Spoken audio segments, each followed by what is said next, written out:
कितीही म्हटलं ना तरी सण इले कीच आपल्याला त्या दिवशी केले जाणारे स्पेशल पदार्थ आठवतात. एरवी मात्र कितीही ठरवला तरी ते काय आपल्याकडनं होत नाही.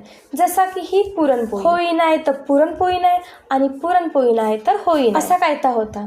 तर आज माझ्याकडे असत पुरणपोळी. तर पुरणपोळी करूची म्हणजे काय मोठं नाही, सगळ्यांकाच येतात. फक्त कोण मैद्याचे करता, कोण गव्हाच्या पिठाचे करता, तर कोण रव्याचे करता.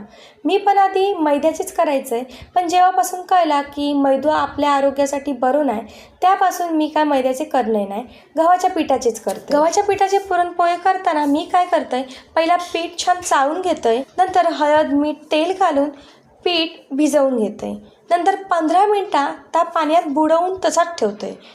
15 मिनिटानंतर पीठ पाण्यातून काढून 2 ते 3 चमचे तेलामध्ये चांगलं मळून घेतोय आणि लगेच पुरणपोळी करते. तर दिसतं की नाही अशी टम्म फुगलेली पुरणपोळी.